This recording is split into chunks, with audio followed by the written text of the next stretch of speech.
ஓம் சாய்ராம்.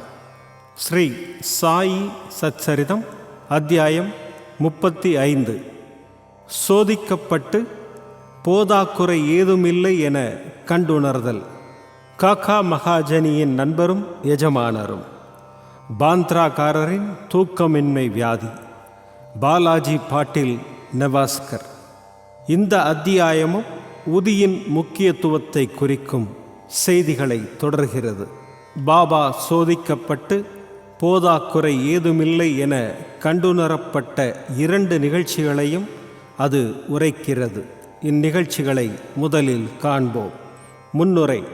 ஆன்மீக விஷயங்களில் அல்லது முயற்சிகளில் சமயப் பிரிவு உணர்ச்சி நமது முன்னேற்றத்திற்கு மிக பெருந்தடையாயிருக்கிறது. கடவுள் உருவமற்றவர் என நம்புவோர்கள் கடவுள் உருவமுள்ளவர் என நம்புவது மாயத் தோற்றமே. ஞானிகளும் மனிதர்களே என்று கூறுவது நமது காதில் விழுகிறது. பின்னர் ஏன் அவர்கள் ஞானிகளின் முன் தலைவணங்கி தட்சணை கொடுக்கிறார்கள்? இதர சமய பிரிவுகளைச் சேர்ந்தவர்களும் ஆட்சேபனைகள் எழுப்பி தங்களது சத்குருக்களை விட்டுவிட்டு மற்ற ஞானிகளின் முன் தலைவணங்கி ஏன் தங்கள் உறுதியான கட்டுப்பாட்டினை செலுத்த வேண்டும் என்று கூறுகின்றனர். முன்னால் இதை போன்ற ஆட்சேபனைகள் சாய்பாபாவை பற்றியும் சொல்லப்பட்டன. இப்போதும் கூட அவைகள் செவியில் விழுகின்றன. சிலர் தாங்கள் ஷீரடிக்கு சென்றபோது பாபா அவர்களிடம் தட்சணை கேட்டதாகவும், இம்முறையில் ஞானிகள் பணம் சேர்ப்பது நல்லதா என்றும், இம்மாதிரி அவர்கள் செயல் புரிவார்களாயின் அவர்கள் ஞானம் எல்லாம் எங்கே போயிற்று என்று வினவினர். ஆனால் இம்மாதிரி ஏளனம் உரைக்க ஷீரடிக்கு சென்றவர்களெல்லாம் அங்கு பிரார்த்தனைக்கு தங்கிவிட்டனர். அத்தகைய 2 விஷயங்கள் கீழே தரப்படுகின்றன. காக்கா மகாஜனியின் நண்பர். காக்கா மகாஜனியின் நண்பர் ஒருவர் கடவுளை உருவமற்ற நிலையில் வழிபடுபவர். உருவ ஆராதனைக்கு எதிர்ப்பாளர். வேடிக்கையாக அவர் ஷீரடிக்கு காக்கா மகாஜனியுடன் 2 நிபந்தனைகளின் பேரில் வந்தார். அவையாவன: தாம் பாபாவின் முன் பணியவோ தட்சணை கேட்டால் கொடுக்கவோ இயலாது. காக்கா இந்த நிபந்தனைகளுக்கு ஒத்துக்கொண்டார்.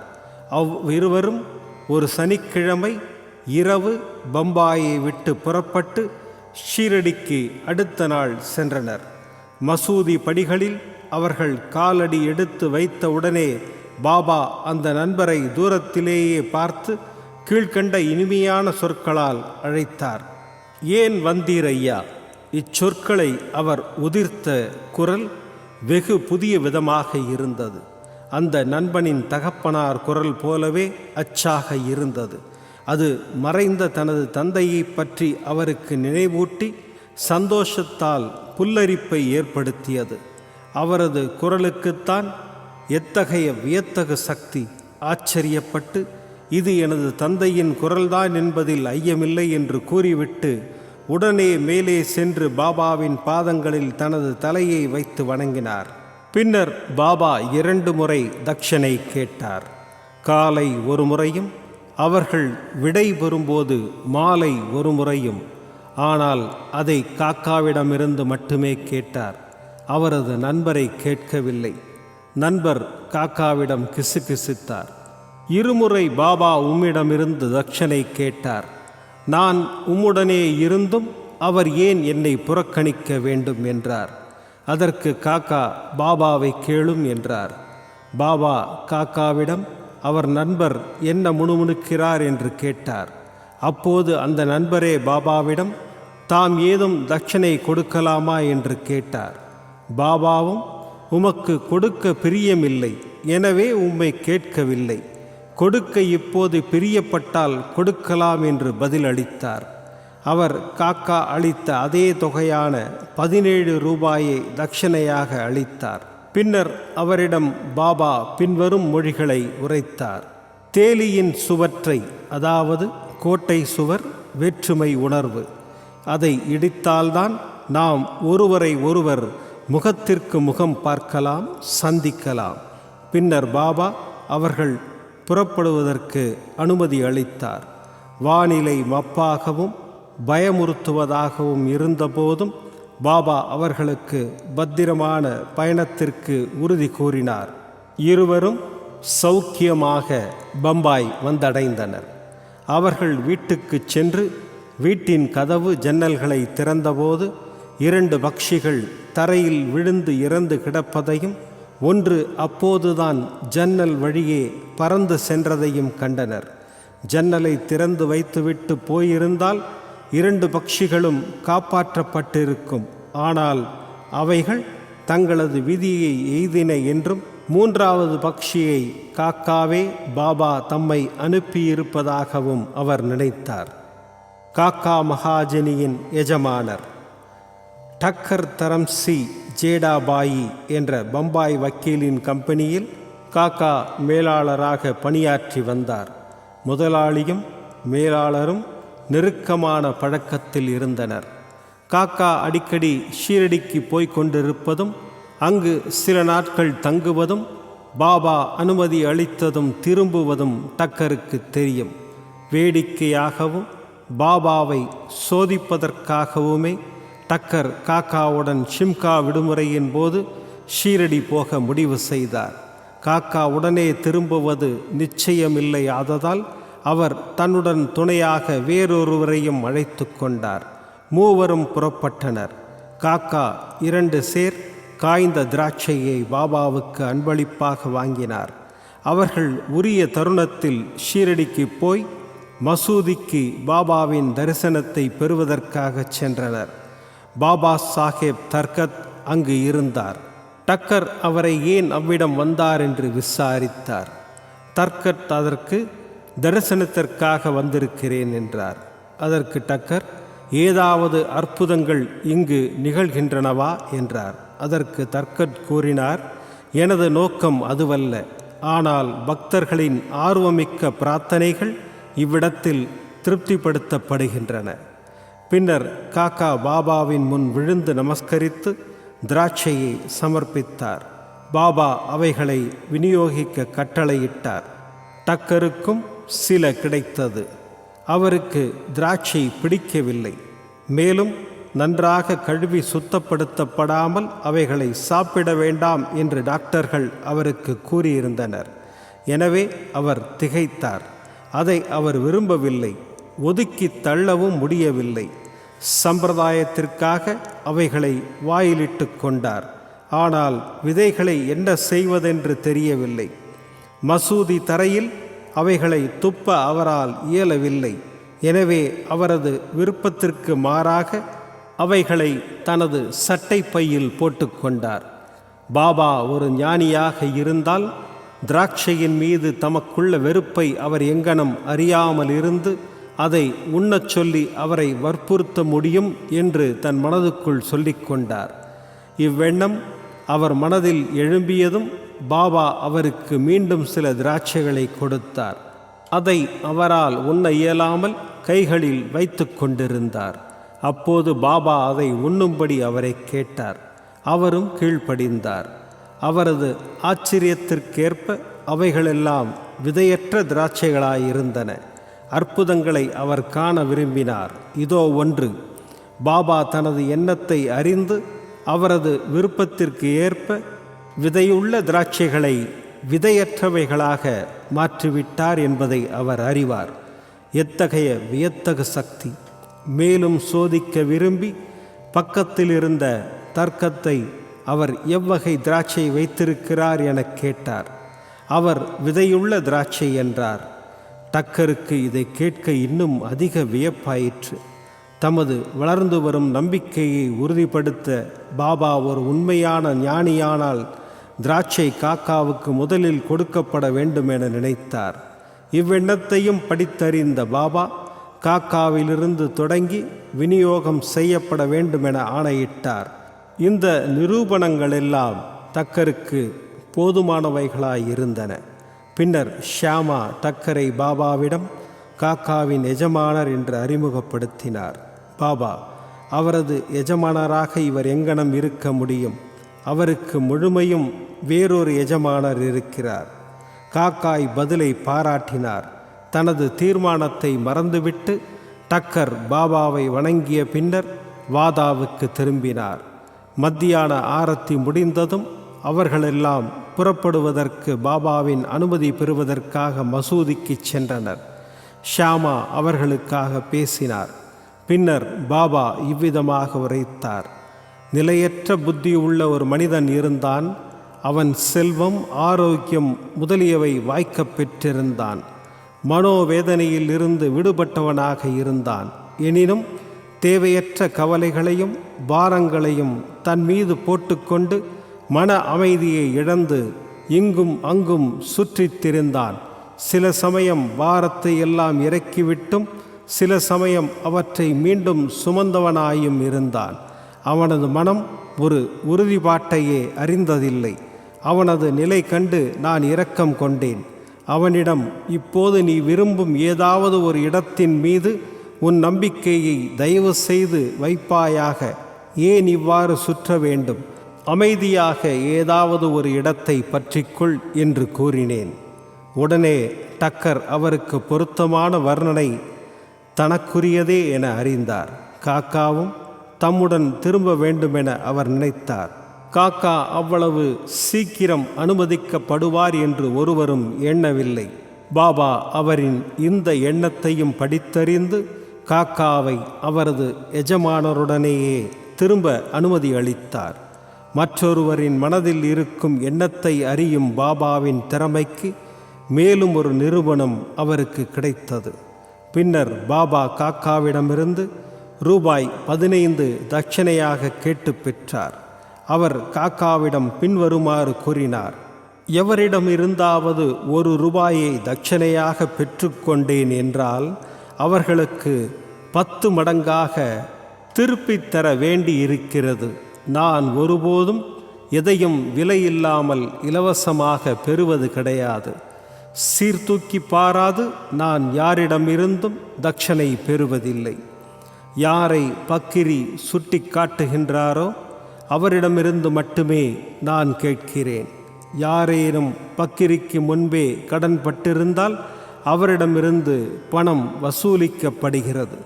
எதிர்காலத்தில் கணிசமான அறுவடை செய்வதற்கே அவர்கள் இப்போது கொடுப்பதன் மூலம் விதைக்கிறார்கள். தர்மத்தை செயல்படுத்துவதில் செல்வம் ஒரு வழியாக இருக்க வேண்டும். அது சுய இன்பத்துக்காக பயன்படுத்தப்பட்டால் அது வீணாக்கப்படுகிறது. நீ அதை ஏற்கனவே கொடுத்திருந்தால் ஒழிய தற்போது அதை பெற முடியாது.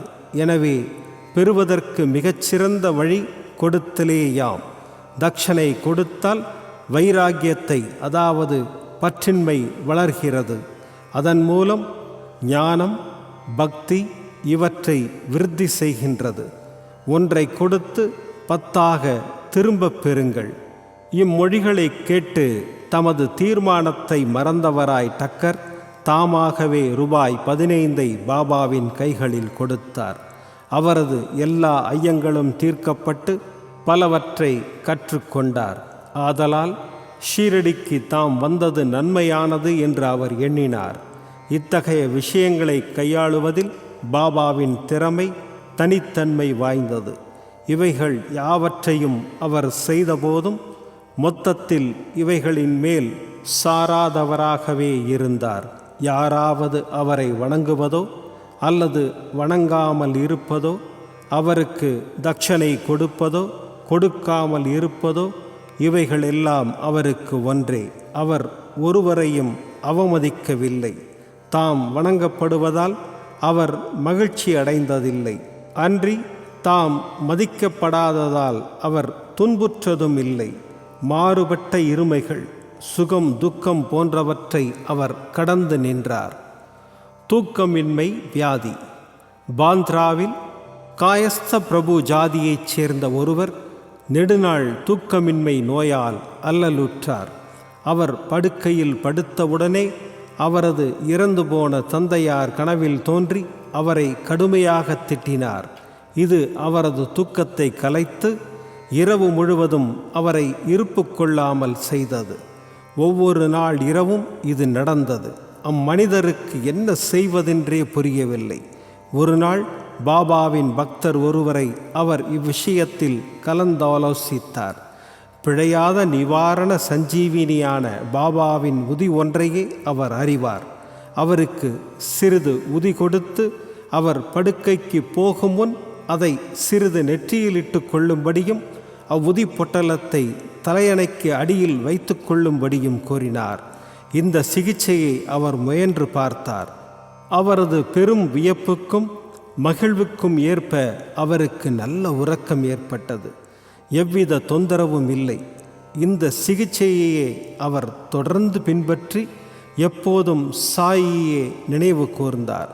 பின்னர் சாய்பாபாவின் படம் ஒன்றை பெற்று தனது தலையணைக்கு அருகில் அதை தொங்கவிட்டு அதனை தினந்தோறும் வழிபடத் தொடங்கி வியாழக்கிழமைகளில் பூமாலை, நெய்வேத்தியம் முதலியவற்றை சமர்ப்பித்தார். பின்னர் அவர் சௌக்கியமாகி முந்தைய தொந்தரவையே முழுவதுமாக மறந்துவிட்டார். பாலாஜி பாட்டில் நெவாஸ்கர். இம்மனிதர் பாபாவின் ஒரு பெரும் பக்தர். மிக மிக சிறப்பான பற்றற்ற பணியை பாபாவுக்கு அவர் செய்தார். ஒவ்வொரு நாளும் ஷீரடியில் பாபா தமது தினசரி நியமமாக நடந்து வரும் தெருக்கள், பாதைகள் எல்லாவற்றையும் பெருக்கி சுத்தமாக்கினார். அவருக்கு பின்னர் இப்பணியானது ராதாகிருஷ்ணமாயி என்ற பக்த மாதுவாலும் அதற்கு பின் அப்துல்லாலும் அதே அளவு சிறப்புடன் செய்யப்பட்டது. ஒவ்வொரு ஆண்டும் பாலாஜி கோதுமை அறுவடை செய்தபோது அனைத்தையும் பாபாவுக்கு கொண்டு வந்து சமர்ப்பித்து விடுவார். மீதமாக பாபா எதை கொடுத்தாரோ அதை பெற்றுக்கொண்டு தனது குடும்ப சம்ரக்ஷணத்தை செய்தார். இந்த நடைமுறையானது அவரால் பல ஆண்டுகள் செய்யப்பட்டு அவருக்கு பின் அவரது மகனாலும் செய்யப்பட்டது. உதியின் சக்தியும் செயல் திறமையும். ஒருமுறை பாலாஜியின் திவசத்தின் போது சில விருந்தினர்கள் அழைக்கப்பட்டு அவர்களுக்கு உணவு சமைக்கப்பட்டது. ஆனால் சாப்பாடு நேரத்தில் அழைக்கப்பட்டதைப் போல் 3 மடங்கு பேர் வந்துவிட்டனர். பாலாஜியின் மனைவி திகைத்து போய்விட்டாள். குழுமியிருந்த மக்களுக்கு உணவு பற்றாது என்றும் அது பற்றாது போகுமானால் குடும்பத்தின் கௌரவம் பாதிக்கப்படும் என்றும் அவள் நினைத்தாள். அவளது மாமியார், பயப்படாதே, அது நம்முடைய உணவல்ல, சாயினுடையது. ஒவ்வொரு பாத்திரத்திலும் கொஞ்சம் உதியை போட்டு ஒரு துணியால் மூடிவை. அதை திறக்காமலேயே அவர்களுக்கு பரிமாறு. சாயி நம்மை இந்த அவமானத்திலிருந்து காப்பார் என்று கூறி தேற்றினாள். அவள் கூறியபடியே செய்தாள். தங்களது வியப்புக்கும் மகிழ்விற்கும் ஏற்ப பரிமாறப்பட்ட உணவு எல்லோருக்கும் போதுமானதாக இருந்ததோடு மட்டுமல்லாமல் ஏராளமாக மீதமும் இருந்ததைக் கண்டார்கள். ஒருவன் எவ்வளவு அதிகம் மனமார்ந்த அக்கறையுடன் உணர்கிறானோ அவ்வளவு அதிகமாக அவன் செயல் உருவாக்கி காண்கிறான் என்னும் மொழி இவ்விஷயத்தில் நிரூபணமாக்கப்பட்டது. என்னுடைய நண்பரும் பாபாவின் பெரிய பக்தருமான B.A. Shaukul, first class sub magistrate என்பவர் இதை போன்ற ஒரு விஷயத்தை என்னிடம் அறிவித்தார். 1943 ஆண்டு பிப்ரவரி மாதம் அகமத் ஜில்லாவில் உள்ள கர்ஜத்தில் பூஜை திருவிழாவும் பொதுஜன விருந்தும் நடந்தது. பின்னைய நிகழ்ச்சிக்கு விருந்துக்கு அழைக்கப்பட்டதைப் போல் 5 மடங்கு பேர் வந்துவிட்டனர். அவர்கள் அனைவருக்கும் உணவு அளிக்கப்பட்டது. பாபாவின் அருளால் அனைவரும் வியக்கும் வண்ணம் எவ்வித உணவு குறைவும் உணரப்படவில்லை. சாய் பாபா நாகமாக தோன்றுதல். ஒருமுறை ஷீரடியைச் சேர்ந்த ரகு பாட்டில் என்பவர் நெவாஸைச் சேர்ந்த பாலாஜி பாட்டில் என்பாரிடம் சென்றார். அன்று மாலை மாட்டுத் தொழுவத்தில் ஒரு பாம்பு சீறிக்கொண்டு உள் நுழைவதைக் கண்டார். எல்லா மாடுகளும் பீதி அடைந்து நகரத் தொடங்கின. வீட்டினரும் திகிலடைந்தனர். ஆனால் பாலாஜி தனது வீட்டில் சாயியே பாம்பாக தோன்றியிருக்கிறார் என எண்ணினார். துளிக்கூட பயப்படாமல் ஒரு கிண்ணத்தில் பாலை கொண்டு வந்து பாம்பின் முன் வைத்து, பாபா, ஏன் சீறி சப்தப்படுத்துகிறீர்கள்? ஏன் எங்களை பயமுறுத்த விரும்புகிறீர்கள்? இந்த கிண்ணத்தில் உள்ள பாலை அமைதியான மனதுடன் அருந்துங்கள் என்று கூறிக்கொண்டே அதன் அருகில் குழப்பமுறாமல் அமர்ந்தார். மற்றவர்கள் பீதியடைந்தனர். என்ன செய்வது என்று அவர்களுக்கு தெரியவில்லை. சிறிது நேரத்தில் பாம்பு தானாகவே மறைந்து போய்விட்டது. யாருக்கும் அது எங்கு சென்றதென தெரியாது. மாட்டுத் தொழுவத்தில் தேடியும் அது காணப்படவில்லை. பாலாஜிக்கு 2 மனைவிகளும் சில குழந்தைகளும் இருந்தனர். அவர்கள் சில சமயம் நெவாஸிலிருந்து பாபாவின் தரிசனத்திற்காக ஷீரடிக்கு வருவர். அப்போது பாபா சேலையும் மற்ற உடைகளையும் வாங்கி அவைகளை தமது ஆசியுடன் அவர்களுக்கு அளிப்பார். ஸ்ரீ சாயியை பணிக. அனைவருக்கும் சாந்தி நிலவட்டும். கோயம்புத்தூரில் இதே மாதிரியாக 1943ஆம் ஆண்டு ஜனவரி மாதம் 7ஆம் தேதி வியாழன் மாலை 3:30 மணிக்கு பாபா பாம்பாக தோன்றிய விவரம் சாயி சுதா சஞ்சிகையில் பதிப்பிக்கப்பட்டிருக்கின்றது. அங்கு அப்பாம்பு பஜனையை கேட்டது. மலரையும் பாலையும் ஏற்றுக்கொண்டது. ஆயிரக்கணக்கான மக்கள் தன்னை காணவும் புகைப்படம் எடுக்கவும் அனுமதித்தது. போட்டோ எடுப்பதற்காக பாபாவின் படம் அதன் அருகில் வைக்கப்பட்டது. படமும் பாம்பும் போட்டோவில் மிகச் சிறப்பாக பதிந்திருக்கிறது. ஓம் சாய்ராம். விதம் விதமான பக்தி நிகழ்ச்சிகளை உங்களுக்காக தந்து கொண்டிருக்கிறது உங்கள் கோபுரம் டிவி. உங்களுக்கு பிடித்த நிகழ்ச்சிகளை லைக் செய்யுங்கள். உங்களுக்கு பிடித்த மாணவர்களுக்கு ஷேர் செய்யுங்கள். மேலும் சப்ஸ்கிரைப் செய்வதோடு மட்டுமல்லாது அருகில் இருக்கும் பெல் பட்டனை கிளிக் செய்து கோபுரம் டிவி நிகழ்ச்சிகளை உடனுக்குடன் தெரிந்து கொள்ளுங்கள். மற்றும் ஒரு மகிழ்ச்சியான செய்தி, கோபுரம் டிவி ஆப்பை கூகுள் பிளே ஸ்டோரில் ஃப்ரீ டவுன்லோட் செய்து கோபுரம் டிவி நிகழ்ச்சிகளை தொடர்ந்து கண்டுகளியுங்கள். பாருங்கள், ரசியுங்கள், பரவசமடையுங்கள். gopuramtv.com. பக்திமயம்.